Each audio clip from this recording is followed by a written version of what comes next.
This is Undaunted.Life, a man's podcast. I'm your host, Kyle Thompson. Let's get into it.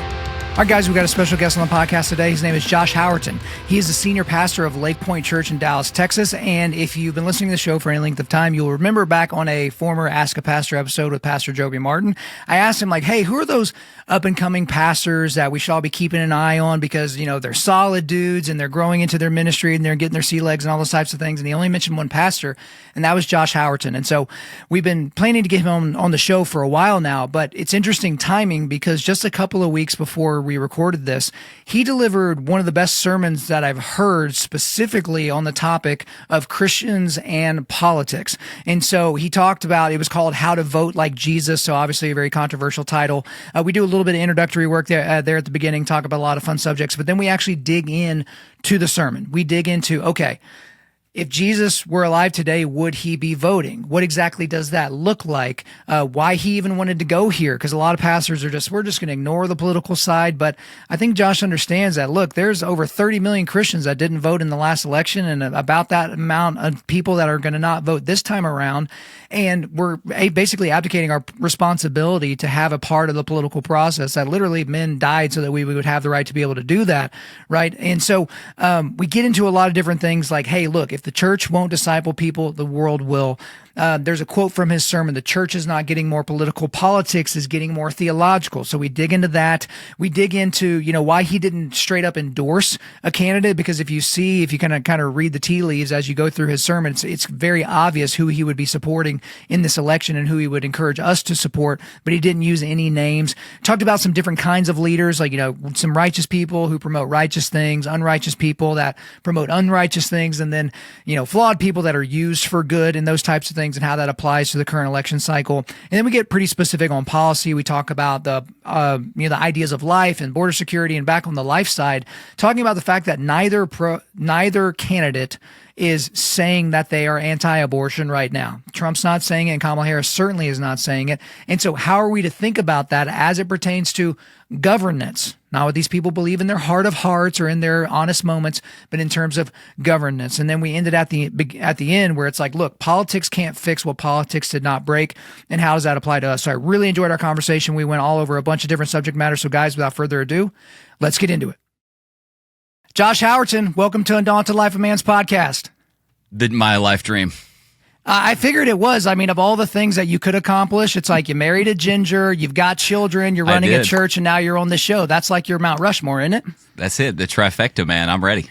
But here's the disappointing thing. For whatever reason, I thought you were located in Tennessee, and now, like 2 minutes before you get on, I recognize that you're just like 2.5 hours away from my house. Why are you not just here in my studio? What is the because deal you didn't here? even invite me. You didn't even invite me. I thought you were in Tennessee, which might as well be the other part of the globe. But I mean, I will say that, you know, our mutual buddy Matt Chandler, he's come up here like 3 times to record. So what's the deal? Hey, man, I got no invite. I mean, okay. Chandler gets an invite. Howerton doesn't get an invite. Here's the thing, open invitation, and you could even bring your wife, because I got sunscreen in every available crevice of this house. It's in the truck. It's no. Well, let's Dude, go I ahead don't want to know into anything about crevices. Nothing at all. Hey, we're trying not to get you on the news here, so let's get off talking about crevices, but let's keep talking about gingers, because that's apparently not racist. Okay. What is it about you and my bride where y'all are just into people with recessive genes? What's that all about? Dude, listen, I'm not into gingers. I'm into Jana. That's it. That's the only thing I'm into. And she's my girl, man. Well, that's good. I mean, what percentage, if you had to put a percentage on it, of y'all's annual budget is on sunscreen? Because ours is like 15, 16%. So Jana is the rare tan redhead. No. Jana is, so bro, so here's the thing on Jana. Redhead, blue eyes, also tan. I've said before, and I still maintain, never trust a ginger with a tan. So now don't bring your wife. I don't want to meet her, okay? Because there are issues there. I mean, I got green eyes and, you know, translucent skin and red hair, but I don't know. Maybe I could get used to it. But yeah, ginger with a tan, that's just an interesting thing there. Hey, if she doesn't come, you're the one missing out, not her. Okay, well, we'll make sure that she gets up here. But the last thing we'll get into before we dig into a recent sermon of yours is you seem to be surrounded by pastors that are doing a little thing called a jiu-jitsu. And so I have not seen you nor heard you talk about the sport of jiu-jitsu. And if you did, it's kind of like if you're a vegan or if you do CrossFit, you just bring it up all the time if you end up doing jiu-jitsu. So why are you such a big fan of not being dangerous? Like, why aren't you doing the whole jiu-jitsu thing? Man, someday I may go all in like Chandler. Right now, I got 3 kids. I got 13-year-old, 9-year-old, 5-year-old. So I will have a hobby again in about 13 years. Right now, I get out there and fish in my bass pond whenever I can, but that's about it. Well, I can tell you that my son, who's 4, I got a 4-year-old and a 2-year-old, he has started training. And so when he goes and trains, it's the kids class and then the adult class. And so it could be something awesome, where you man. all learn to choke people with their own clothing all at the same time. And so that could work out. But as a way of introduction, because I guess I just assume people have heard of you before, you are a professional Christian, but I've also been reliably informed that you are a megachurch pastor. And so if you wouldn't mind, I know, what is that even? What? How'd you become a professional at doing this whole Christian thing? Where'd that come from? Yeah, man. My little line. I think I heard J.D. Greer say this one time. He said, hey, they pay me to be a Christian. You guys are. They pay me to be good. You guys are good for nothing. Yeah, and that's obviously the exact opposite of being true. Yeah. Yeah, man. So I'm a 3rd-generation pastor. My papa started out living in a garage, homeless, Appalachian Mountains. God called him to ministry, and a dude worked his butt off. Worked 3 jobs. Growing up, put food on the table, and he was, dude, my papa, oh my gosh, I miss him, my hero. So my papa, Southern Baptist pastor, dad, Baptist pastor. My father is retiring, Kyle, from 50 years of faithful ministry. Wow. Here pretty soon. And man, some people call that nepotism. I call it the tribe of Levi. And God just seemed to, work generationally there. So, dude, I mean, honestly, man, I was called to ministry in middle school. I watched my dad plant a church, and then my dad lived his life, and this is what I want to do for my kids. My dad lived his life so that his ceiling could be my floor. And that's kind of the theme of my life. And so, man, growing up ministry house, loved the church, and Dad raised and discipled me into it, and turned into a thing. It's interesting because I don't remember who said this, or maybe it just like popped into my head, but a lot of people live a life where they're like, I'm just going to try to do and do and do for my kids and, to do those types of things. But I had this thought that maybe I'm not the point, maybe Undaunted.Life isn't the point, but maybe all this is just a setup for James and Eli, or James or Eli. And, whatever that means, because it's like, you can only shoot your arrow into the future so far, and it's eventually got to land, and someone's got to shoot it again. And so it's interesting to kind of have that perspective. But for you, I know we kind of talked about it, jokingly and whatnot. If you are a pastor of a church that is of considerable size, you're automatically put into the mega church category and the multi-site and all that type of stuff. And it's easy if you do that no matter what you say, you're going to piss somebody off. So non-Christians... I don't know anything about that, I know Kyle. You don't, but we can talk about other pastors that, people. Ruffle feathers. So yeah, let's talk about them. But it's like, non-Christians who think everything that you say is stupid, or overly fundamentalist Christians that think everything you say and do is stupid. How, I guess, do y'all deal with that as, not just you, but as a pastor with an elder board? Because again, I'm very critical of pastors that don't have elder boards, pastors that just have like a board of advisors that can't, do anything or vote them out or anything like that. So how do y'all handle something like that? Do you try to respond to it? Do you just batten down the hatchets and say, all right, let's just let, 2 weeks go by and then just, it'll blow over and we'll get back to business? How do y'all handle that? Oh gosh, man, that's a huge question. I mean, number one, I think before anybody's a pastor, they're a disciple. Before I'm a pastor, I'm a disciple. And so, ultimately, if there's not discipleship rhythms and a discipleship ecosystem built into my life, then ultimately we're building on sand and the house crumbles. So for me, man, I got to have a life group. I got to have dudes in my life. I got to have people who are deputized to speak truth to me. And I'll say this, man, this is like a whole different tangent. It's really interesting. People tend to, with pastors, not just megachurch pastors, with pastors. It's funny, man. People, grab you in the lobby or in the city, and what they always say is, "Hey man, I'm praying for your humility. I'm praying for your humility." I'll be really honest. I am so glad you're praying for my humility. My bigger struggle is staying confident. And so, it's like, I'll just kind of get that out there. But dude, when it comes to criticism, there's a lot of biblical principles there. My biggest one is, if we're going to have a tagline, it's going to be that criticism should be weighed, not counted. Criticism should be weighed, not counted. So, hey man, this is not a democracy. We're not counting the number of criticisms and the number of applauses. Jesus would have failed that test. Yep. So what we're going to do is we're going to weigh it. Man, where does it come from?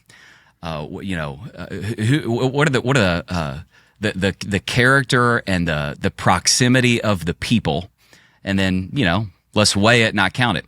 If Jana says something to me, I'm going to listen no matter what she says. Right. If somebody on my elder board says something to me, I'm going to listen no matter what they say.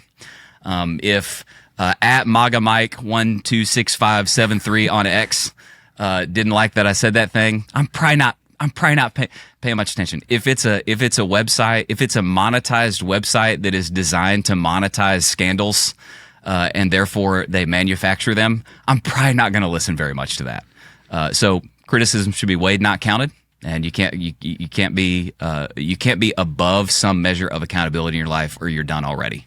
Well, yeah, and don't take criticism from someone you wouldn't take advice from. And so when people get into my inbox and they want to quibble with the wording of an episode title or my tone when describing a certain thing, it's like, I'm sorry, do we know each other?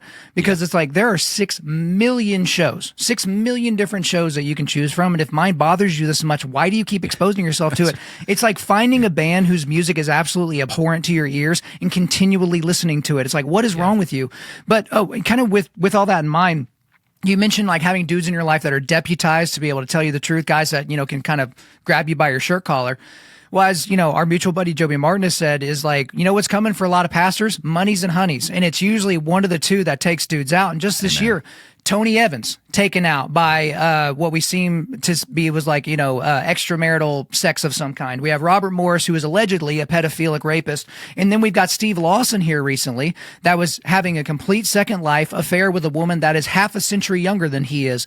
And all these guys, I just wonder, is there no one in your life that's not that impressed with you? Is there no one in your life that's willing to interrupt you while you're talking? Is there no one in your life that's willing to not laugh at your dumb joke, to where they can pull you aside and be like, hey, moron, what are you doing? You're about to blow up not only your entire church, your entire ministry, your entire witness, but also your entire family. What is wrong with you? So how do you, literally, how do you prioritize something like that? Because it's one thing to say it and it's one thing to walk it out.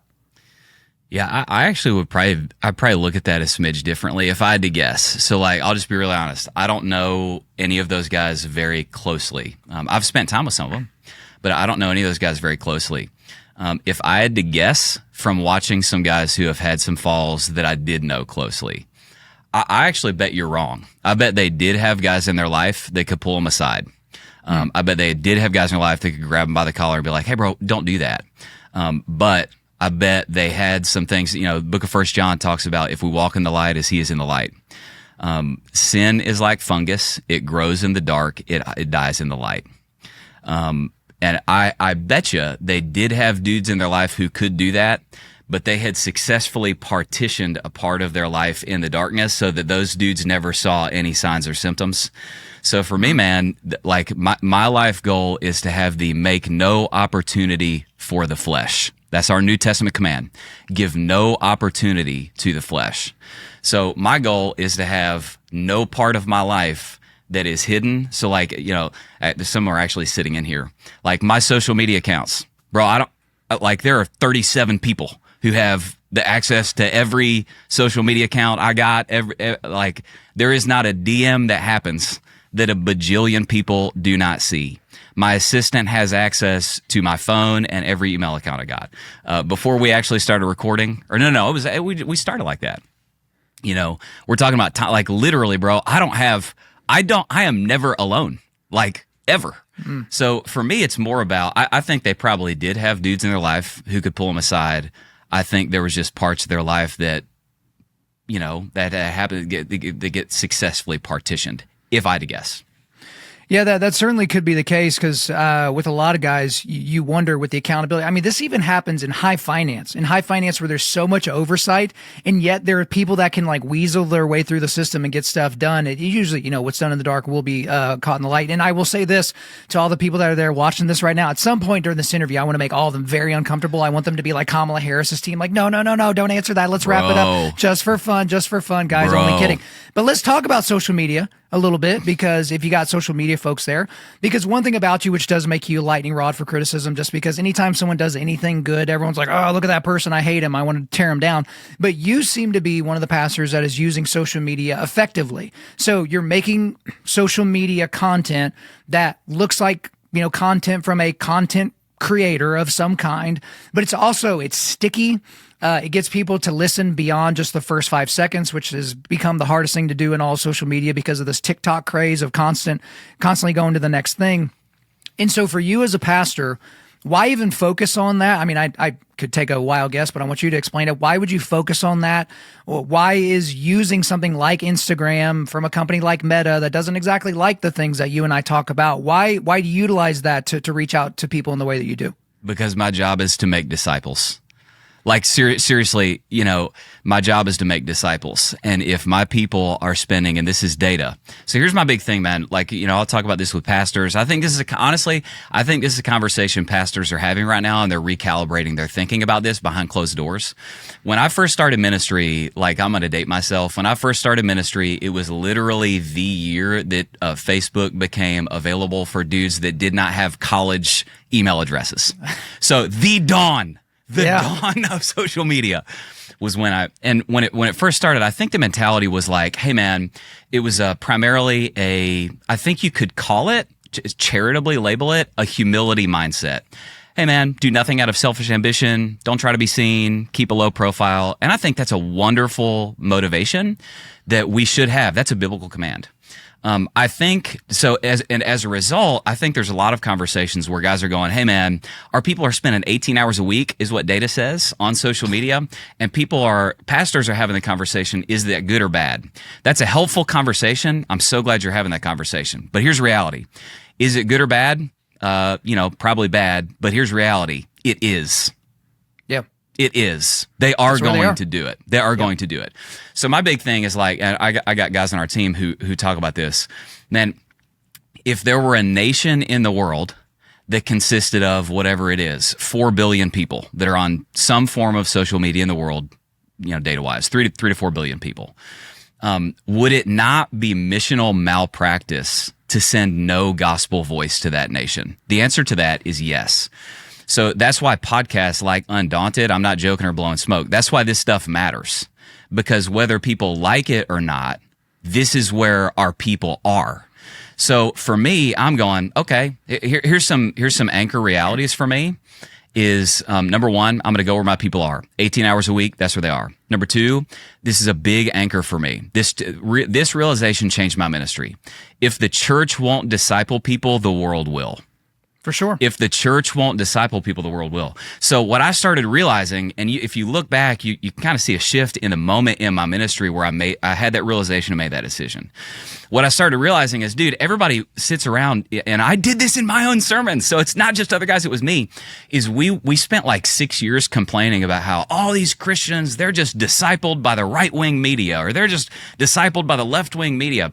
And you can say that all you want, but it's a little unfair to say that when you won't go there and speak into those things that they're looking for somebody to speak into.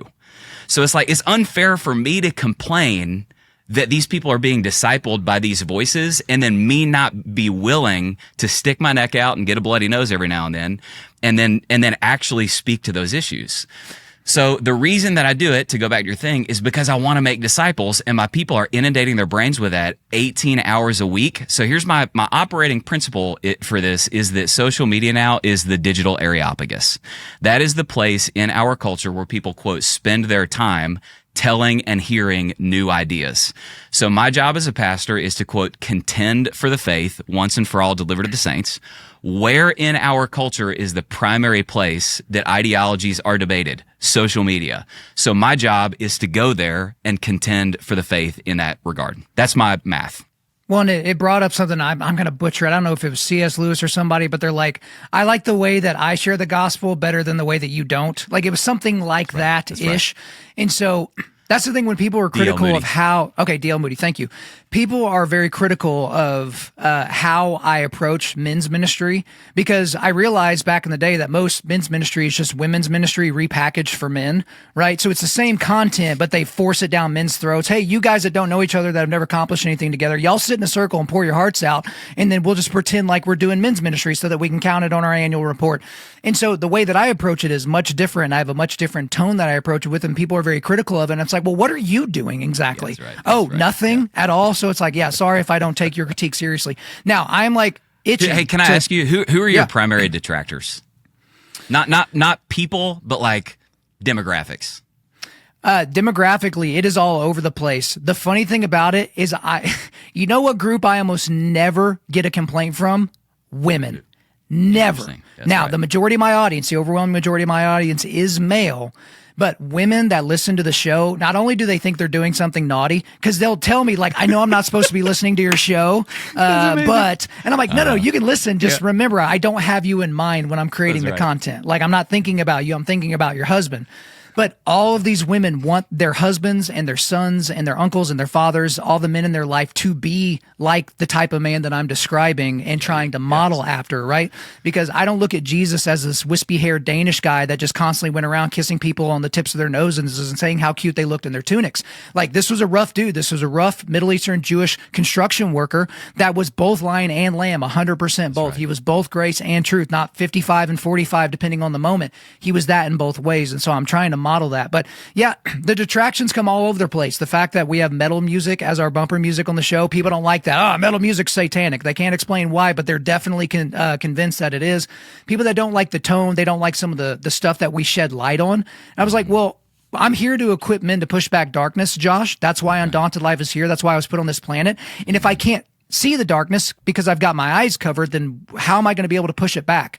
And once I see it, I need to call it out so that I can get other guys in a phalanx with me so we can all push it back together. So again, you're criticizing me for what I'm doing, and I'm looking at you who's doing nothing and wondering, when are you going to get in the game? Because this is how it is. Here I am going preaching like it's my podcast or something, but a lot of conservatives, Josh, a lot of Christians, they've never seen a hill that was worth dying on. And so one day the war will be over. They will have never seen a battle worth fighting. They never picked up their sword. They never put on their helmet. They never put on their breastplate. And then they're going to look around and wonder what happened. It's like, you know what happened? You happened, you dolt. One more question before we dig into your sermon. Okay, let's bring it down a little bit. The only reason you and I know each other is because of Joby Martin. So very, very thankful. And part of the reason why we're talking to you, because I know you listen to the show, I know you heard him say this, but on a question on Ask a Pastor, I asked him, hey, who are the up and coming pastors that, you know, we need to know about, that we need to make sure we're following, that we need to make sure that we're supporting, and need to make sure that we're keeping an eye on so that they don't like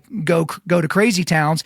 And you were the name. You're the only name that he brought up. And so when you hear someone like Joby, who's been as successful as he's been with Church of 1122 down in Florida and is continuing to succeed, and I was just there for Saturated, and it was like completely mind-blowing. I listen to every single session in my home gym, every single one. Yo, and you just preached there like a couple weeks before, and I could tell like you were even a little bit more fired up because the energy in that room, especially at the main campus, is ridiculous. So when you hear someone like Joby say that about you, does that help give you the confidence that you were talking about you don't really get, earlier? Or does it make you feel the weight of that? How's that feel?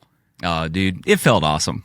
Good. I'm not going to pretend because, Joby is, and by the way, and I love that he estimated I was in my mid to young 30s. That just made me feel even better, man. Well, set the record straight. How old are you, man? Even better. I just turned 41 a couple months ago. Oh, God. 41. You're like, you need a hip replacement already. Good grief. Yeah, dude, it felt awesome. So Joby's a big deal to me. I came to a conclusion, going back to discipleship rhythms, I came to a conclusion probably about 4 or 5 years ago. Every preacher needs a preacher. Like the Lord designed a disciple spirit to need the preaching of the Word of God. And so I just decided, 4 or 5 years ago, every preacher needs a preacher. I'm going to pick a preacher.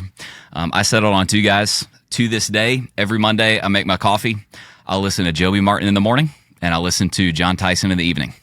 And so I've been listening to Joby forever. And so, man, Joby's got 10 years on me. That's a spiritual big brother. I tell my church all the time, 10% of everything you hear comes from Joby Martin. And that's got me in trouble before. I remember. I love the man. I think he's one of the probably and I don't have names in mind, so don't ask me for him. I think he's probably one of the 3 or 4 best preachers in America. And so, if you're listening to this podcast, you know who Joby is. If you don't, you need to be listening to Joby. Don't listen to me, go listen to Joby. Well, and tell your friends, because here's the thing, is there are pastors with larger followings and profiles and churches and all that, and they're leading their congregation straight to hell. I'll name names if you want me to, but I don't want you getting in trouble. But the thing with Joby that I'd say is you can't really say that somebody is the best blank if they perform on a weekly basis, because you might mail it in one week and then the next week you hit a grand slam. But what I try to describe to people, I was on any given Sunday, Joby Martin is the best preacher in America. And I don't dude, I'm not a smoke blower either. I feel no need to give compliments to people when I don't mean it. I don't know that it's ever happened. And so I say it because I actually mean it. So I agree with everything that you said in those sentiments, but we're going to do something unique that I've never really done before in the sermon, because normally I get a book from a publisher and I do actually read the entire book before the person comes on. We dig into the book, but I don't think in the history of this show, we're 660 some odd episodes in now, that I've done an entire interview for the most part about a particular sermon. But on October the 6th of this year, you delivered a 1 week kind of one-off sermon called, How to Vote Like Jesus. Now, with a title like that, you had to know that was going to be a lightning rod for criticism. But really, I feel like a lot of Christians have been lulled to sleep because they have been convinced by nefarious forces, mind you, to not be political. Hey, just be about the gospel, as if that doesn't mean that applies to the political world. I always wonder with these people that are like, oh, we're not going to vote, we're going to be about the gospel. And then I'm like, oh, so you only want atheists running the government? Is that what you're telling me? Well, no, that's not what I said. I was like, actually, that is what you said. And I mean, you start out at the beginning of the sermon, Josh, by saying if the church won't disciple people, the world will. You talked about that earlier in this interview. So let's just start from the beginning. Why do a one-off about this? I know the timing is obvious because, the election's right around the corner, but why even go there, as it were? Well, let me go back to something we already said, because our job is to make disciples. We're pastors, so we make disciples. I'd say a few things on this. Why go there? Number one, again, I'll go back to what I said at the beginning, because if the church won't disciple people, the world will. Yeah. I do not understand. I cannot comprehend in my head the logic that results in the outcome of everyone in America is going to be telling Christians how to vote except pastors. Right. I'm serious. The logic doesn't make sense to me. Now, I know that there's some, we can get into specifics of how to do that, how not to do that. Where do we make we want to avoid making applications the Bible doesn't make, et cetera, et cetera, et cetera. But it feels to me like it would be to leave the sheep to the wolves, to go, okay, everybody else is going to be trying to influence how you think about political, and voting, things, except the shepherds. It just doesn't make any sense to me. There's a couple other things I'd say on this. Is one, you may have wanted to get to this later. I also think it is to misunderstand the role of the church as God has designed it. Obviously, God has designed. This is Abraham Kuyper's sphere sovereignty. God has designed 3 institutions: the family, the church, and the state. Dr. Tony Evans, who I've listened unapologetically. I've unapologetically benefited greatly from some of the teaching of Dr. Tony Evans. Tony Evans uses the analogy that when the New Testament says that the church is called to be the, quote, pillar and buttress of the truth, and then when Jesus says the church is called to be the, quote, salt of the earth, that what that means is that the church is supposed to function like the immune system of a society. And in the same way, this is a great analogy. I didn't use this in the sermon, I didn't have time. In the same way that no one has ever died of AIDS or HIV, what AIDS or HIV does is they take out the immune system, and once the immune system is down, the body can die of anything. That the church is the immune system of the culture. So whenever the church gets neutralized and refuses to speak into an arena, that what just happened is the society has AIDS now because the immune system of the society is now down. When that happens, society can die of anything. Any ideology can destroy a society if the, quote, pillar and buttress of the truth refuses to hold up the truth. So, I just think that absolutely speaking into the political realm is listen, in both the Bible and church history, we have Bible, church history, and logic. We simply have these things. I don't know how you can read the Bible and read about Daniel, Nehemiah, Esther, John the Baptist, etc., and go, really, man, we ought to avoid politics and speaking of politicians. I don't know how you can do it. I don't know how you can do it. And then church history, like, listen, man, I didn't have time to get this into the sermon. I have a 2-volume. I listened to, I cited him in the sermon. I listened to Gary Hamrick's sermon in preparation for my sermon. I cited him in my message. He pulled out this 2-volume set that I bought because I wanted to read some examples. It's the political sermons of the pastors during the Revolutionary War.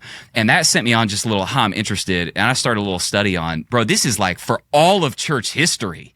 Pastors have been speaking directly into these things, particularly the Protestant reformers, which in some ways, through the Scottish Presbyterians, led to the founding of our nation. So anyway, that's a very long answer. The Bible, church history, and logic just lead to the conclusion that it's part of the role of the church and pastors. Well, every person that is claiming, every Christian that's claiming, hey, the church shouldn't get political, and even colloquially in culture, we understand Shadrach, Meshach, and Abednego. And it's like, what was that if not civil disobedience? It wasn't just that, but it certainly was that. That's right, Kyle. But early on, you have a quote in that sermon, the church is not getting more political, politics is getting more theological. And so let's elucidate that. Let's kind of tease that out. And again, guys, the sermon's in the show notes, so you should go listen to the whole thing. Maybe pause this, go listen to that, and then come back here. So we'll give you the behind the scenes of it and everything. But that is the truth of the matter, that politics is trying to give us what a secularism can't bring. Secularism can't bring heaven down, but it's trying to. Why is social justice a thing? Because these people don't believe in cosmic justice. They don't believe that there will be a day where it's as if no tear has ever been shed and that there will be a new heavens and a new earth and that every wrong will be righted. They don't believe in that. So they believe we're highly evolved chimps that talk to each other and occasionally commit war and genocide against one another. And so if that's the case, we got to get everything done on this side of, not glory, but this side of death. So how is politics getting more theological, and what's impact is that having? Yeah, so here's if you get a chance, another guy you should go listen to is a guy named Pastor Josh McPherson. He pastors Grace City Church up in Wenatchee, Washington. I actually got that concept he's a very good friend of mine. He gave that to me in a conversation, and I, again, cited him in the message. But the quote that he gave is, actually, let me back up. Okay, so if we just do a little theology of institutions, we already mentioned Abraham Kuyper's spheres. He's got this whole deal of sphere sovereignty. We don't need to get into that. But if you go, hey man, there's these 3 institutions God has established: the family, the church, and the state. Imagine there's a 3-lane highway. What you really have is the family is this tiny little thing. It's in a little Kia Soul, whatever it is, tiny little thing. Then you've got the church. It's more like a party bus, a little bigger. And then you got the state. That's the 3rd institution. Romans 13 says that, quote, God has established. So God established all 3 of these institutions. The government, the state, would be like a massive, massive 18-wheeler. So here's what happens. When each of those institutions stays in its lane and does its God-given role, families flourish, churches flourish, societies flourish, everything goes awesome. But what's happening right now, it really bothers me. I started to notice it, I particularly started to notice it in 2019, is people started accusing pastors of getting political. And so here, let's go back to the analogy. That's not what's happening. The church isn't getting more political. Politics are getting more theological. When the government moved past things like building roads, issuing driver's licenses, and teaching math to things like redefining marriage, erasing gender, reframing infant murder as reproductive rights, and then using the government school system to indoctrinate everybody's kids into believing those things. Hey guys, the church didn't move. Politics did. So what's happening now is whenever the 18-wheeler won't stay in its lane, the 18-wheeler of the state, by the way, and this is, whenever what a secular society does, John Tyson, bro, this is fire right here. John Tyson says that what secularism attempts is a reverse exorcism. Secularism tries to go through society, and anywhere it finds God, it says, come out in humanity's name. So here's what happens. Whenever you remove God, government wants to become God. Right. Hey, now we need to be omniscient. We need to be omnipotent. We need to decide right and wrong. So as we attempt this secularism project, which is, it's trying to build with no foundation, trying to build a building with no foundation. As the government you remove God, government tries to become God. Now what happens is the government starts veering into the church lane. We're going to decide what marriage is. We're going to decide morals about when life does and does not begin or does and does not matter. In some instances, I talk about this in my sermon, the state is literally not just redefining what a family is, but it's actually starting to insert itself in between parents and children. Right. And so whenever that happens, bro, if you're getting in my lane on the highway, my job is I might need to dust your bumper or I may need to put you in the ditch. And what's happening right now is as the government is trying to, again, churches can get more political, politics can get more theological. As the government veers over into lanes that are not theirs, what needs to happen is pulpits dusting up some bumpers and going, hey, bro, get back in your lane. Hey, guys, real quick. As you've heard me describe before, I am incredibly conservative about the supplements that I take. I spent years being terrified of putting different products in my body because I didn't know what they were made with or if it was going to be kind of fly-by-night companies using all kinds of crazy ingredients. So I've always wanted to partner with an American company that only uses the highest quality ingredients, and that's why I want to remind you that we are partnered with Jocko Fuel. Jocko Fuel is Jocko Willing's supplement company that is based here in the United States. So what are some of my favorite products that they make? So they make whey protein powder, and guys, they just released a cookies and cream flavor not that long ago, and it is ridiculously good. Make sure you use it with milk. It makes it even better. They also make clean energy drinks. I finally decided what my favorite was, and that's pink lemonade. That is my favorite of all their flavors. But they also have the best tasting greens powder on the market. I prefer the peach flavor myself. They also make pre-workout and ready-to-drink protein. So I actually mix the ready-to-drink protein in my boys' milk, and they love it. They're constantly like, Dad, banana milk. So we got to hook that up in the Thompson household. But I also use their krill oil, fish oil, creatine, vitamin D, and their sleep aids. And guys, they've got new stuff coming out all the time and a bunch of stuff I didn't even have time to mention. Guys, if you take your health and wellness seriously, then you simply can't afford to put cheap and inconsistent supplements inside of your body. Try Origin out today by going to www.jockofuel.com. That's jockofuel.com. Use the promo code Undaunted to get 10% off your order. Again, that's jockofuel.com, promo code Undaunted to get 10% off your order. And a lot of people think that that's not the church's role because, again, they've been lulled to sleep. But there was a recent article the New York Times put out that was looking at some data saying for like the first time in modern American history, the younger men are more religious than the younger women are. And so Gen Z men and boys are flocking back to churches and voting conservatively, and Gen Z women are leaving the churches and voting more liberally. And it's kind of what you said, when there's a vacuum left by something, usually something nefarious will try to fill the vacuum. And so now for a lot of these ladies that are aging and they've bought the third wave feminist lie, which is like, hey, you can do anything that a man can do, like all the way across the board, and let's establish that corner office before we even think about settling down with a man and a family, and all the while devaluing the man. But then it's like government is daddy at that point. And so government is daddy or sugar daddy. And then at some point the rug is pulled out from underneath them, and it might be too late for them to have biological children. It might be too late for them to find a mate suitable for them. I'll just leave it at that because it could get more offensive the more I elucidate that. But ultimately, you have a lot of people that have bought the lie because, again, first wave feminism was suffrage. Second wave feminism was sexual revolution. Third wave feminism was women are actually better than men. And fourth wave feminism, we can't exactly figure it out, but you just have to ask one question: what is a woman? And then everything, the fireworks start going off. And so that's what happens, especially when the church abdicates their position within culture or accepts their position as being downstream from culture.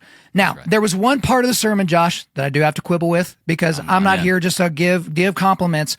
I'm ready. You left a name out. Okay, you said from the beginning that you weren't going to endorse a candidate. But then if you listen with even a partially functioning brain to the arguments that you're making, hush, let me set it up, hush. But you elucidate your positions, it becomes clear to everybody with a functioning prefrontal cortex who you say that people should be voting for as opposed to voting for someone else. But there was a name that wasn't in there, and it was just the name. Trump. So say it with me. 1, 2, 3. Trump. Okay, so we did it. I the name was in the sermon. It was just later in the sermon. I know, but it was just like at the beginning, you're like, I'm not going to endorse anyone. So I say all that to somewhat tongue in cheek. I understand the difference because Joby actually helped me learn this. He goes, Kyle, I'm a shepherd. You're a prophet, right? Not like I can tell the future, but he's like, look, I have to shepherd a flock of people in my local area, and I'm going to have to give an account. According to Hebrews, I'm going to have to give an account someday for how I've shepherded this flock. You don't. So you can pull the pin on as many grenades as you want and throw those grenades into culture or into government. Not literally, guys, not literally. We're not talking about firebombing the actual government, but it's like figuratively speaking, you get to throw these truth bombs and these truth grenades into culture and to stir things up. Like that's your role. But I do wonder why pastors are so gun shy about saying, hey, by the way, if you vote for Kamala Harris in this administration, you're voting for the murder of image bearers of Christ, and you can't do that. And I might even call it sin. So you seem like you went there, but you didn't go all the way there. So what say you? I'll say a few things on that. So one, I think there is a difference between me giving you biblical principles that lead to a conclusion and me just cutting straight to the conclusion. Fair. Honestly, with full integrity, I feel like what I did in that message is I gave biblical principles. If those lead you to a conclusion and you don't like the conclusion, that's your problem, not mine. That's what I would say to that. Two, I think here's personal opinion. I personally think it is unwise right now in our current socioeconomic setting. I currently think it's unwise for pastors to, by name, unequivocally endorse a candidate. The reason I say that is because if you do that, and I'm not talking about the Johnson Amendment, I'm not talking about the legalities, I'm not talking about that. Yep. Johnson, by the way, I think the Johnson Amendment will get overturned soon. That'd be nice. Yeah, it needs to happen. I think it will happen. Because it doesn't matter what you say. What people hear if you endorse a candidate is you condoning everything that person has done, is doing, or will do. Well, those people are also morons, Josh. And so why in the world are we like worried about people drawing all those conclusions? Yep. I am because I'm a shepherd. And I think I have biblical warrant for this. There is a reason that Jesus said to his disciples, to people following him, I have many more things to say to you, but you cannot bear them now. So sometimes what a shepherd has to do is they have to go, man, what are my people ready to hear? How can I package what they need to hear inside of what they're ready to hear? And then also, you got to weigh that out with wisdom principles. I have no idea what either of these candidates are going. If either of them gets in office, I have no idea what 90-degree right turns or 180. You see what I'm saying? They could go the exact opposite direction of where I think it'll go. So I personally think it's unwise to just outright endorse a candidate for that reason. Okay, fair enough. Well, we do need to get into, so the title is How to Vote Like Jesus. Implicit in the title is that Jesus would vote, but you don't just assume that. That's the first major question that you ask in the sermon is, would Jesus vote? And I got to be honest, for somebody that just sits and marinates in thought experiments all the time like this, it never even like occurred to me, like good old Jesus, like bebopping up to a ballot box or something like that. Right. But I guess just generically, and I do want to get into some specifics that you made underneath that first question. So I guess we can say 30,000 feet with this, but would Jesus vote? Yeah, I absolutely think the answer to this question is yes. I'm trying to pull up a quote real quick here, but I don't know if I'm going to find it.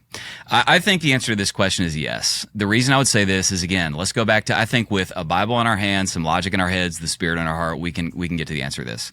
All right, so Kyle, I'll ask you this question. There's three institutions that God has established: family, church, and state. Kyle, if Jesus was the husband of a family, would he lead his family? Of course he would. If Jesus was the pastor of a local church, would he lead his church? Of course. If Jesus was the leader of a nation, God had put him in that role, would he lead that nation or would he abdicate his responsibility? He would lead it perfectly. Okay, in a constitutional republic, the voters, we're doing a little civics lesson right here. For all of our listeners, I hope you understand this. We are not a democracy. We are a constitutional republic. Amen, amen. Good grief. That is very, very, very important. Okay. Mm-hmm. In a constitutional republic, Kyle, I want you to finish this sentence for me. In a constitutional republic, The elected officials are representatives of the people. In a constitutional republic's org chart, the voters, the people, Yep. are at the top of the org chart. So listen, you may not like it, but if you're an American citizen with voting rights, God has, according to Romans 13, established this government, and he has put you, and not only the government, the Bible says that he's established the leaders of the governments, is what the Bible says. He's appointed them. So God has established this government and put you as a voter in a leadership position at the top of the org chart of this constitutional republic. So in the same way that it would be wrong for a husband to abdicate leadership of his family and wrong for a pastor to abdicate leadership of his church, I think, I'm not saying that, listen, I don't want to bind to conscience, that kind of thing. But I would say, in general, under normal circumstances, it is wrong for Christians to collectively not vote and abdicate the leadership position they have been put in a constitutional republic. I'll take it a layer deeper. When Jesus says you are the salt of the earth, the purpose of salt is to be a preservative that slows decay. Honestly, bro, like, think about it. This is literally mind-blowing to me. The stats are right now, Barna study came out like a week and a half ago. There's an estimated 32 million Christians that are planning on not voting in the upcoming presidential election. The last presidential election was decided by a strategically placed 42,000 votes. Yep. So I'm going to say that one more time so that our listeners can let that sink in. There are an estimated 32 million Christians who are planning on not voting in this presidential election. The last presidential election was decided by a strategically placed 42,000 votes. I think that collectively, I'm not saying every individual is guilty of sin before God for every individual instance when they didn't sin, but collectively, I think it is wrong. And I would even go so far as to say, I think I'd say it's a sin. It's a sin for Christians collectively to withhold their ability to slow societal decay and stem the rising tide of evil and suffering. Yep, I think that's wrong, and I don't apologize for thinking that's wrong. Well, and along with that, my buddy John Cooper would say this and has said this before. It's like the Republicans are going to take us to hell too. They're just going to get to hell a lot slower than the Democrats will. It's like the Democrats are on the Express A train heading that direction, whereas Republicans are still riding around in a Model T. But there's a couple of questions underneath that point, Josh, that had I 8 years ago at this time, so this would have been before, the 2016, like that whole thing, I would have voted differently. Because back then, I did not think that Donald Trump nor Hillary Clinton met my basic standards of human decency or conservatism. I didn't think that obviously Hillary Clinton was not going to govern conservatively, but I wasn't convinced that Donald Trump would either. And I was wrong. He was very conservative in a lot of areas, specifically the area that's most important to me, and that's the area of life. And then you get Kavanaugh, Gorsuch, and Coney Barrett, and then we got Roe v. Wade being overturned, right? We still have a mess there, and they've made it an even worse mess in the lead up to this election. But back then, yes, they have. I just want to acknowledge that. Yes, they have. Yeah, they have, and don't worry, we'll get there. We'll talk more about that for sure. But at the time, I was like, I wish that Oklahoma had the write-in ability, because I was going to write in Senator Lankford from the state of Oklahoma. I was going to write him in as my candidate, right? But you would say, and you kind of did say in the sermon, that the ballot box is not a mailbox, right? There's no point in sending a message if no one is reading it. So people that love Ron DeSantis, me included, if you write in a vote for Ron DeSantis, you're not sending the message that you think you do, because the ballot box is not a mailbox, but also your vote is not a valentine, right? Just because you're voting for someone does not mean that you support everything they've ever said and like everything that they do. So talk a little bit about the ballot box not being a mailbox and a vote not being a valentine. Yeah, so these are little preacher phrases people have batted around before. So vote is not Valentine. So Kyle, like you're in middle school and you're trying to figure out who you're going to give your Valentine to. You're looking around the class. And you're like, oh my goodness, she's so cool and cute and funny. And you didn't talk like that, But, of course not. No. Yeah, that's right. But then it's like, eventually you're like, oh my goodness, heart eyes emoji. And you're like, oh, I just, and you love their personality, so you give them your Valentine. A lot of, and dude, I'll just gently say this, and I hope everybody hears my heart. I'm not trying to be a jerk. A lot of immature Christians vote like that. They do. Yeah. And so what I mean is, we have a specific verse for this in the book of 1 Samuel. When God's choosing a political leader, he says, hey, don't look at their outward appearance. Don't do that. Like, we literally have a command. Don't look at the outward appearance. So what that means is, mature Christians don't choose who to vote for based on vibes. How do they make me feel? Yeah. He has the same skin color as me. She'd be the first woman president. We don't do that because a vote is not a Valentine, And then if you go, hey, a ballot box is not and what I would say, this is a little line is we don't want to vote for who we like most. We want to vote for who would lead best. Like, let's be mature people with settled hearts and convictions. A ballot box is not a mailbox for you to send a message. So, and dude, I get this. Let me just say this. In 2016, that's what I did. So, I did a third party write-in for the exact same reasons that you were inclined to do that. I think a lot of mature Christians right now, they're looking at these candidates and they're like, dude, I see deep flaws. Any Christian with their eyes open ought to be looking at these candidates and going, I see deep flaws in both candidates that I'm looking at right now. And so there's a lot of Christians that are going, hey man, I'm just not going to vote, or I'm going to write in the third party because I'm going to send a message. And my point to that is, hey man, there's no point in sending a message if nobody's going to read it. The only message people read on election day is who won. That's it. That's the only point. That's the only message people read on election day. So, when it gets to, now, do you want me to get into a selection's not a sacrament? You were kind of going there. That was my third thing. Yeah, go ahead and hit that one. So the other thing that we talked about is, hey, a selection is not a sacrament. And this is the one that I actually like. I sympathize with Christians who feel this because obviously a sacrament, that's a big churchy word for a religious ritual like communion, baptism, or marriage, where it's really important not to allow any impurity. Don't let any impurity into those things, okay? And a lot of Christians, what they're doing is they're looking at these candidates and they're like, dude, deeply flawed candidates. And like, but if I vote for them, then it's almost like if I'm voting for a sinful candidate, they're genuine conscience. A lot of times these are very conscientious people of high conviction, high moral, values. And they're going, I'm mixing my vote with impurity, and that would just be wrong, okay? And what I would say is that is to misunderstand what a vote is. A selection is not a sacrament. Let's go back to what we said earlier in the Sermon on the Mount. Jesus said that you are the salt of the earth. The purpose of salt is to slow decay. So what that means is that when Christians are voting, they should not be asking, this is important, they should not be asking which candidate is free from flaws. And what people love to do right here is they love to throw out that Charles Spurgeon quote of two evils choose neither. That is not at all what Charles Spurgeon was talking. Go Google that quote. That's not at all what Charles Spurgeon was talking about. And I would point this out, guys. We have never voted for anybody but sinners. There has never been an election ever that was not a choice between two evils of some kind. So what I would say here is it's to misunderstand what a vote is. You are the salt of the earth. The purpose of salt is to slow decay. So when a Christian's trying to figure out who to vote for, they're not asking who's free from flaws. They should be asking whose policies are most likely to slow societal decay. That's our question. So this is what we were driving at in that segment of the sermon.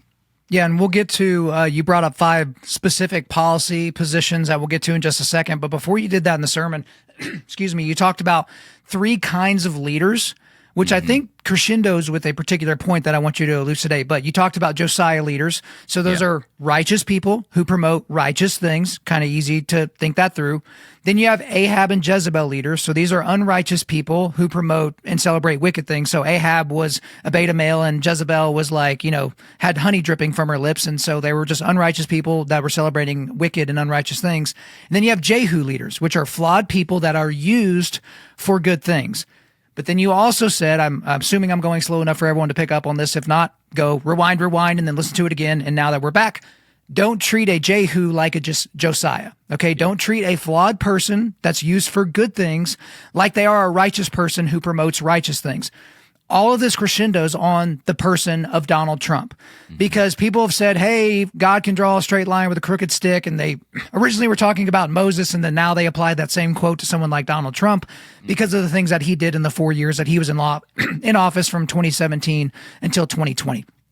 But there is a Trump worship right now, Josh, that is happening in some segments of Christian churches, certainly some segments of conservatism, the MAGA movement, those types of things. I remember after he was shot in the ear, a couple of hours later, I saw a picture of a depiction of Jesus, this white guy looking Jesus, with a bandage on his ear with an American flag in the background. And I posted it and I was like, no, we're not doing this. And dum-dums that didn't read my caption thought that I was pro that. It's like, morons, read what I said. I literally said, this is stupid, without plastering this is stupid on top of the image, which would have distracted away from the image, which was the point. But the thing that I have that's a problem is there are a lot of people that think Trump is our savior. They know Jesus is our savior as it pertains to the propitiation of our sin debt, but they think Trump is going to be the one that basically brings heaven down. Help these people. Well, let me say a couple things. So I saw you post that, and I'm kind of like I can sometimes in my spare time I can be an internet nerd. Did anybody ever tell you that image that you posted was an AI generated image, that it was actually a progressive account created it to try to generate the narrative that Christians worship Trump? I didn't know that, but that is not the least bit surprising. It was a progressive account, from what I understand. It was a progressive account that generated that image to try to create the narrative online. See, all these Christians think Trump is Jesus. And it wasn't actually a dude that thinks Trump is Jesus that did that. I just thought that was interesting. That's a little internet side note. All right, there you go. There you go. Yeah, man. I mean, obviously, listen, if you're a listener and you love, Donald Trump, I understand, I'll just be very straightforward. Yep. We're talking about a Jehu type leader. If I look back at his first term, I'd go, yeah, man, that's kind of what happened. Like, dude, flawed dude. I'll just be honest. I didn't trust that guy as far as I could throw him when he walked in the first time. What I thought he was going to do is he would make all these promises, walk in office, and then do literally the exact opposite. I was like, no way. He's not going to do any of that stuff. And then that guy walked in, appointed 3 pro-life Supreme Court justices. And I'm just going to point this out. That will not just affect my life. That will affect my children's lives. Right. And potentially, as long as they live, my children's lives. So, I'm kind of like, thank you, man. Thank you. And, but anybody with their eyes open is looking at it and going, okay, man, we're on our, I think, 3rd wife. We are an open past adulterer. Just some of the comments, not awesome, dude. Not awesome. So yeah, what I said in my church is, hey man, do not treat a Jehu like a Josiah. Do not ignore imperfections. I almost said do not idolize imperfections. Maybe, I'm sure there are some people that do that. So yeah, man, we can't do that. Whoever you idolize, you're eventually going to demonize, and it just doesn't work, man. We got one Jesus. Well, and I tell people all the time, man, I'm like, please don't put your faith in dudes. Don't put your faith in me. Don't put your faith in your favorite pastor, your favorite celebrity, your favorite politician, your favorite anybody, because again, monies and honeys is coming for a lot of those guys. And so think about the people that got saved at an RZIM event, and then posthumously we find out that allegedly Ravi Zacharias was a sexual deviant, and now you're questioning your faith because you accepted Christ after being convinced of something by Ravi Zacharias, which again, it's the Holy Spirit that saves people, not individual apologists. But just think about the people that now have that internal consternation. You want to hop back in? I just want to, I would love to not go into names. That would be my request. Well, you're not saying them, I am. Okay, that's great. I used to have a folder on my desktop titled Fallen Pastors. And I started it when I was I don't know, dude. I was probably 25. And I did it after my time in the Word one morning was on that verse that says, if an elder who persists in sin, rebuke them in the presence of all so that the rest may stand in fear. And I put that folder on my desktop, and every time there was a confirmed, and I want to emphasize that word, a confirmed moral failure that resulted in somebody's, removal from ministry, I would save an article about it. I would put it in that folder, and then I had a little iPhone reminder to, I think it was once every 3 months, just to go look at the folder. And honestly, I did it because I was like, man, Lord, I want to finish well. I really want to finish well. And because of that verse, I was going, I want to stand in a holy fear that could be me tomorrow, but for the grace of God. And honestly, dude, the folder got large enough that eventually I had a counselor just tell me hey, Josh, don't do that. It's hey man, that's not doing good things to you. You're not, it was, I can't go into this. It was a guy that knew a lot of those guys and was very personally connected to a lot of those guys. And he was like, man, you're not like that. And that's not to say that I'm above the ability to veer off into carnality. But his point was, that's actually not doing something great for you. And then this guy said this, and I'll never forget it. It kind of marked me. He said, Josh, over the course of your life, what you are going to learn is that everyone but Jesus will fail you. Amen. And honestly, man, I needed to hear that. There's what I've kind of learned, man, is that there's a Christian maturation point when that sinks down into your soul and you embrace it. And there's almost dude, for me, there's almost a little grieving process that I had to go through to accept that truth. I will probably live long enough to see every one of my heroes sin and fall. But then there's also, dude, you know this because you're a disciple too. There's a hope in it because, hey, everyone but Jesus will fail you. And man, just to everybody that's listening, there is a rising tide. I don't care what anybody says. Cancel me all you want. There is a rising tide of evil in our nation and that you have to have a willful blindness not to be aware of. That is a fact. God may use a very flawed dude to stem that tide or to break the spine of some of it, but don't you dare think that guy is free from flaws or some kind of walk-in savior, because listen to me, everyone you idolize, you will eventually demonize, because everyone will fail you but Jesus. End sermon. When I would say this as well, this is where pessimism becomes a superpower. I know my pessimism causes some issues, but here's the thing, Josh.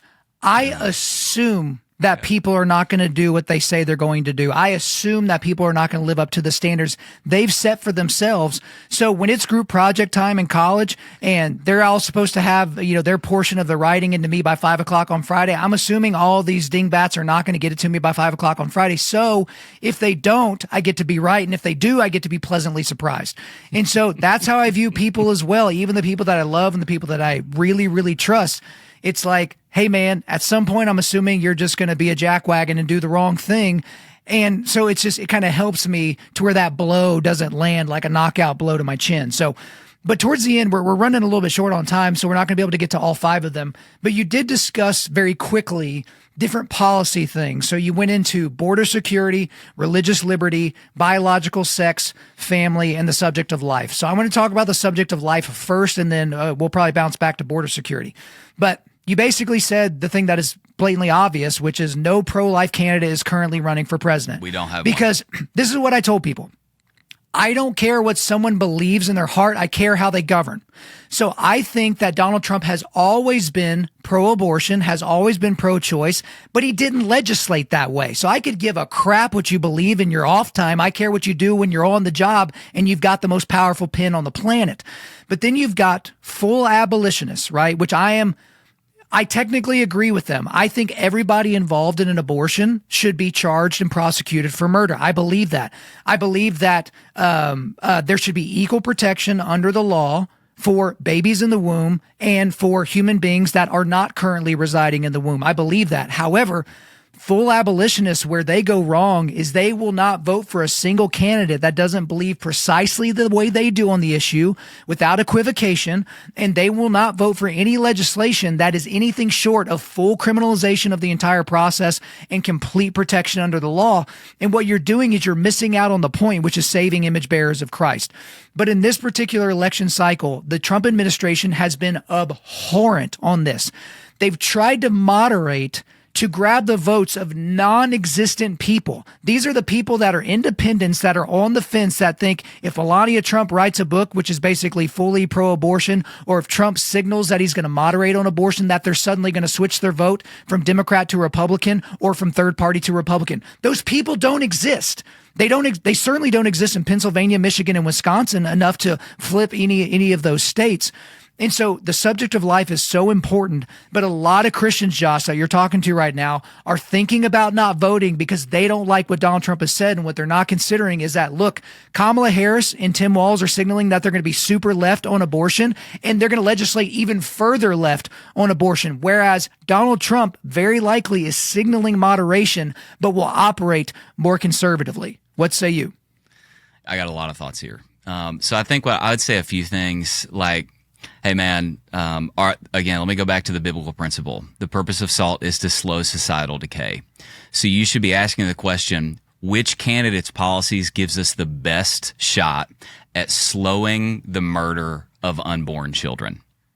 I think that answer is pretty dang obvious. Right. You've got Kamala Harris, who right now refuses to articulate even a single restriction on abortion at any point in gestation in the 9 months whatsoever. You got Trump over here, who right now he's going, hey, rape, incest, life of the mother, kind of the Reagan. He's kind of going the Reagan route, but then he's also saying, hey, man, I think, what did he say? He said he's going like anything under 15 weeks is I can't remember the specific ban that he's talking about. Which I said this honestly, dude, that didn't mean a ton because the CDC says 95% of abortions happen in the first 15 weeks. So here's a little bit of my logic. This may get me in trouble. I'll just be really honest about a few things. There's one thing I may or may not say. I'll save it at the end and figure out if I'm going to say it.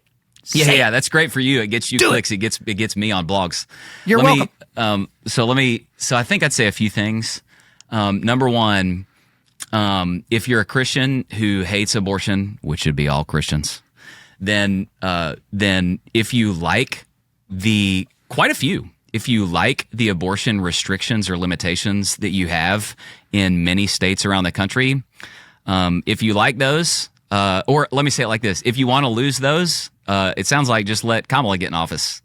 That's that's what they're saying. They're going, hey, man, we're going to get in. We're potentially willing to overturn the Senate filibuster, which has been in place for 180 years, just so that they can reinstate something like Roe and strike down, if I'm understanding this correctly, and strike down states' abilities to restrict abortion. Correct. So number one, if you love those restrictions, hey, that's a great way to lose them if you love what we got. Number two, what I would say is, who do you want to fight with?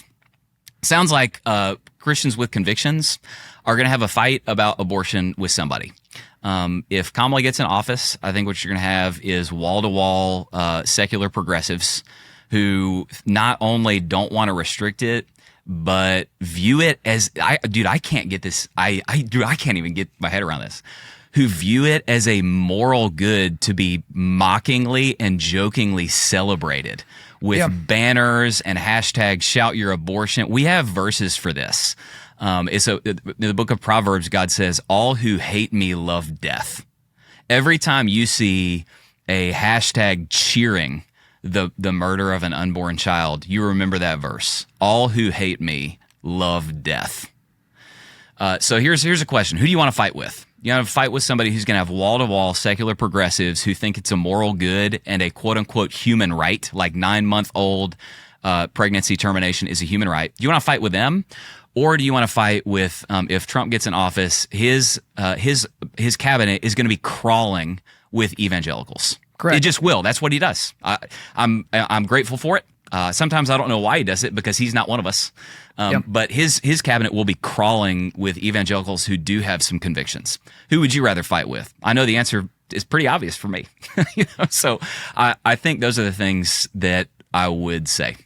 Yeah, I think Christians just really need to get real, and they really just need to reach down the front of their pants. Remember, they got a pair, and it's like, look, man, like you're gonna be fine, you're gonna be okay. Like you can vote for somebody. I remember talking to a guy. It's like, dude, I just can't have a vote for Trump on my record. I was like, what does that mean? Do you have to turn your record in at the end of this class period, and you're gonna get some plaudits or some coupons because you voted for the right people, the quote unquote right people? It's like, what exactly are we talking about? Let me ask you a question, Kyle. Yeah, I'm gonna ask you a question. All right. So I'm in a group chat with some dudes. True or false? Okay, true or false? I'm trying to decide if I should do this. I'm going to do it. Yeah. True or false? Conservatives, let me say it this way. Conservatives should do with abortion what progressives did with gay marriage. And here's what I mean. For decades, leading up to the legalization of gay marriage, progressives said in order to win elections, they said, oh, we believe marriage between a man and a woman. I mean, like literally Barack Obama runs on, we believe marriage between a man and a woman. Y'all are crazy. Hillary Clinton. Y'all are crazy. You're insane thinking we want to mess with this. We believe, marriage between a man and a woman. They said what they needed to say to win elections. And then as soon as they had the chance to do it, they were like, bam, they did it. True or false, conservatives should do with abortion what progressives did with gay marriage and say whatever they got to say to win elections, and then when they to get themselves in a position to be able to do the just thing. I'm going to pull a Jesus, and I'm going to answer your singular question with two separate answers. True conservatives should, false Christians should, because we cannot sell our witness and be dishonest or manipulative, because you're not going to solve that issue by being sinful. Right. But then there is also that part of me that's like, okay, but if what about the Hebrew midwives? Ah, dang. I was going to say the Hebrew midwives. And what about the people that were hiding Jews? Because in that moment, I'm going to lie to the face of that SS officer and say, you have a biblical, you have to. Right. So I'm open to the argument. However, if you're a Christian, you're probably a conservative if you go to a church that's not a synagogue of Satan. And so at that point, I think that those two become hand in hand. And so part of me is like, hey, anything short of sin, let's get it done. But then it's like, then you start getting into just war theory. And, what about the Hebrew midwives? What's the difference between righteous deception and unrighteous deception? You get into all those. Yeah. Yeah, is this civil disobedience? Is this telling the government to go pound sand? Or is this, no, you're just straight up violating one of the 10 commandments? So that's how I would knee-jerk answer that question, but I do withhold the right to think about it more later and change my answer. So to get back in, because I know we're running short on time, I do want to talk about the border security point that you made, because this is a bludgeoning point for a lot of progressives as it pertains to conservatives. They're like, wait, aren't you supposed to be taking care of the sojourners? And they'll wiggle their head because they know a biblical word, which means the same thing as immigrant. And yes, we are called to love immigrants, as you said, but the leaders of the nation are called to uphold the law. And you are called to protect your citizenry from potential dangers from within and from without of your own country. And so talk to me a little bit about the biblical defense for borders being a positive thing, for our leaders being positive that they are trying to protect the populace, and that the fact that God really is pro boundaries and pro borders. All right. So this issue, if you're a listener, lean in for a second. You need to internalize this. It's been like, so Kyle, it's been like 200 or 250 years since North American pastors have had to develop a very sharp political theology. We've kind of gotten to coast off of the political theology of the pastors that helped found the nation. So It's like we're having to wrestle with questions that we haven't developed muscles for in a couple centuries as pastors.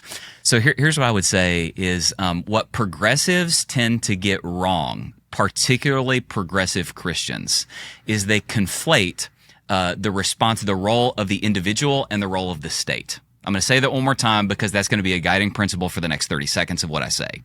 Progressive Christians tend to get wrong is they conflate the role of the individual with the role of the state.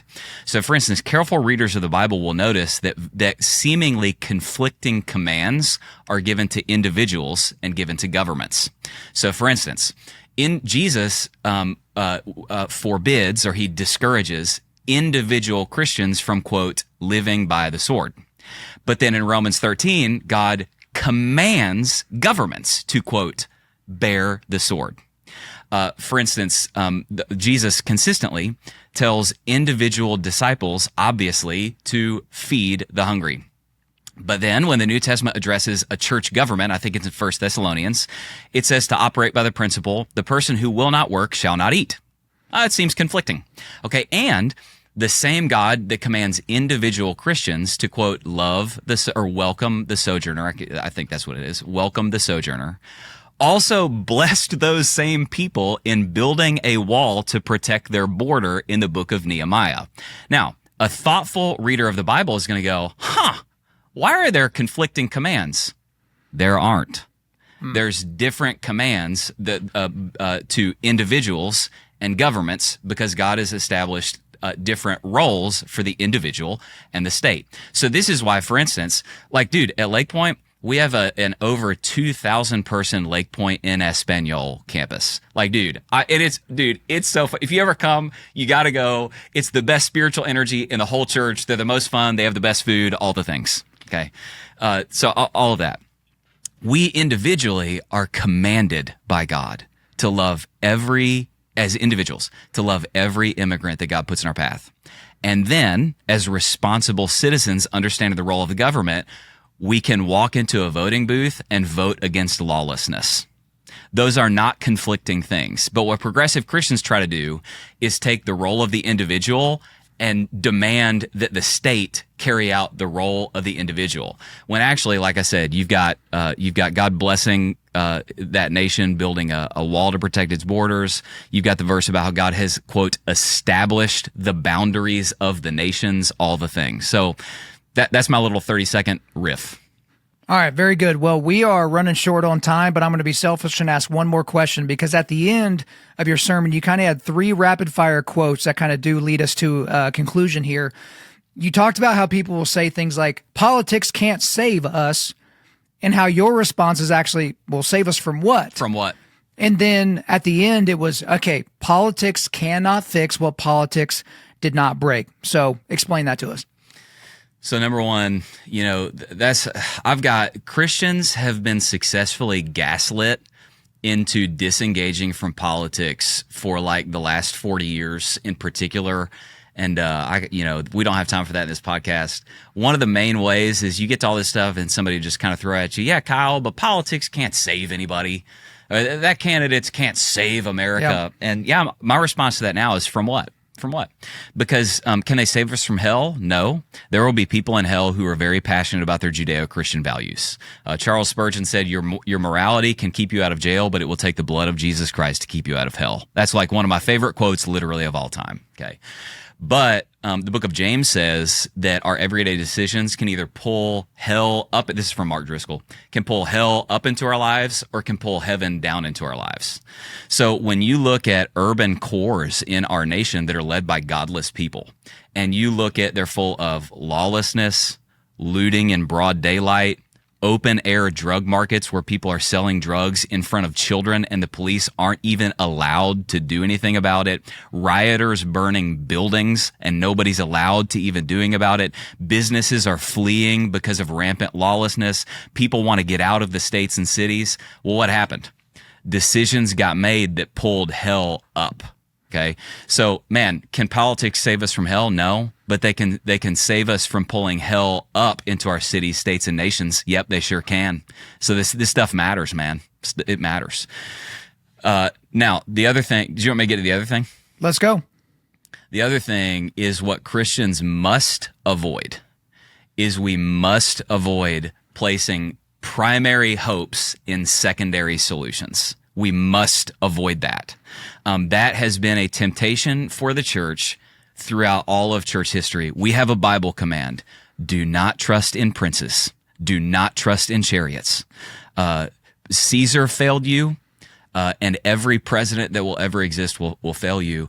And ultimately, what we have to understand is you already hinted at it, is that politics cannot fix what politics did not break.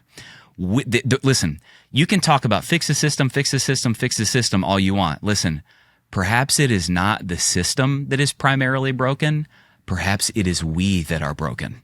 And we broken people built the systems. So broken people build systems, all right? So politics can't fix what politics did not break. If you have a sin problem, you need a savior solution. So listen, dude, here's this, we could go into this all we want. When a person is filled with the Holy Spirit, they don't need much government. Dude, I don't need cops to tell me not to steal. The Holy Spirit tells me not to steal. Right. I don't need cops telling me not to, I don't know, whatever it is, abuse my wife. I don't need it because I love my wife and the Holy Spirit would never let me do it. So the less spirit-filled the people of a nation are, the more and more government that nation requires.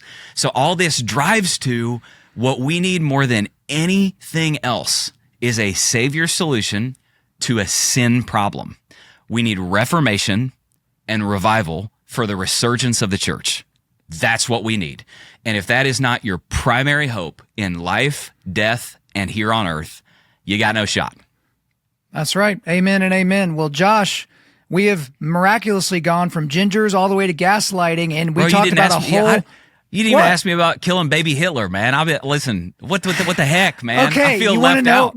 No, what I'm looking at is the timer. What's funny is as I was driving to the studio, I was like, I think I'm going to ask him. So here you go, jerk. Here's the scenario for anyone that doesn't know what it is. This is a scenario, and it's very precise. Everyone tries to change the scenario into something that they more so believe in, okay? But scenario, you are able to go back in time to the crib where baby Hitler lays. And guess what? If you let him live, history works out exactly as it did. The Holocaust happens, World War II happens, literally, everything that happened in the 20th century that is an offshoot of the evil of Hitler and the rise of the Third Reich and the Nazi Party happens. Do you have a moral obligation to kill baby Hitler? And just so you know, for everybody scoring this at home, Joby Martin can't bring himself to say that because he's like, well, no, and he likes to change the scenario, but Joby Martin is pro-Hitler, I guess, is, that's going to get clipped later. Matt Chandler. I'm going to defend him. Joby Martin is not pro-Hitler. But Matt Chandler said immediately, yeah, I'm killing that baby. And I'm saying, yeah, I'm killing that baby, and I'm going to do it with a smile on my face. So currently it is 2-1, kill the baby. Josh, where are you at? Are we taking it to 3-1, or are you even in the score here? With no hesitation. Boom! With no hesitation. Get him out of here. For the same reason, I'd go 2 in the chest, 1 in the face on a dude that pulled a AR-15 on a concert crowd. If I saw that happen, of course, of course. Yes. Here's the thing: is the scenario how I laid it out, because even my own guys internally are like, Kyle, I wasn't really cool with that. I'm like, yeah, that's why I asked it. Like this is one of those things to where it's like the utilitarian thing that they ask you, and I almost said physics, but it's like sociology 101 or these different things where it's like, okay, are you going to pull the train over to this track and kill one person, or let everybody on the train tracks go this way and then everyone dies, right? Who do you get to choose? And the utilitarian point of view is obviously like, yeah, kill the one person, save everybody else. And then people were like, well, didn't Jesus, leave the 99 to go for the one? I'm like, this isn't the same thing, dadgummit. Like, and again, it's my scenario. So you can't change my scenario given the parameters that no, you can't disciple Adolf Hitler. You can't take him away from his family of origin. You can't do all those things. You get zip-zapped back in time and you got a sledgehammer, and then you're about to get zip-zapped right back to where you are today, and everything's different. Now, one guy did say something. I don't agree with it at all, but I understood where he was going. He said, well, Kyle, what if you kill baby Hitler and somebody worse comes up? And I'm like, okay, so this person's going to kill 6.5 million Jews as opposed to 6 million Jews. This person's going to lead to a war that led to the deaths of tens of millions of people in the 20th century. It's like, I think I'm going to take my chances here that getting rid of baby Hitler is probably going to lead to some benefits for society. What do you think? He gone. Yeah, he's out of here. It's the same thing, like with the with the analogy of, what if somebody rises up that kills even more people? So again, the analogy is you're at a concert. You see some dude pull out his AR-15 and he's getting ready to unload on the crowd. You are morally obligated, if you are a firearm carrying man, to put that dude down. It's the exact same thing if somebody said, yeah, Josh, but what if you kill him and somebody who would have killed even more people was in the crowd? Right. They're saying, no way. Yeah, it's a thought experiment that once you go past the univariate side of it, it kind of starts to fall apart. Well, I was trying to end the interview here, but here you are making me ask you additional questions. So are there any other questions I was supposed to ask you? Does your staff have anything else they'd like me to ask you? No, dude. No, we're good. I've gotten in enough trouble in the last hour. So there's nothing else you want to get off your chest? I'm good, man. Okay, Josh, I appreciate you coming on. We'll talk again soon. Thanks, dude. There you go, guys. I hope you enjoyed my time with Josh Howerton. But before we let you go, we are going to do a quick resilience boost. At Undaunted Life, our mission is equipping men to push back darkness with content that forges spiritual, mental, and physical resilience. So here are the links I got for you. I got a link to Josh's website. I've got a link to Lakepointe Church's website, and then a couple of ways you can watch that sermon that we spent all this time talking about. So one is directly from the Lakepointe website, and the other is a YouTube link. So check it out. Thank you for listening to this podcast. Wherever you're listening to this, please subscribe, rate, and leave us a positive 5-star review. If you want me to come speak live at your event or on your podcast, just shoot me an email to info@Undaunted.Life. That's info@Undaunted.Life. Follow us on Instagram and like us on Facebook, and check out our website for everything else, including how to donate to keep more content like this coming your way. Just go to www.Undaunted.Life. And as always, we want to thank the band Holy Name for allowing us to use their music for our content. The music on this podcast is their song Perpetua, which is off their self-titled debut album on Face Down Records. The links are in the description.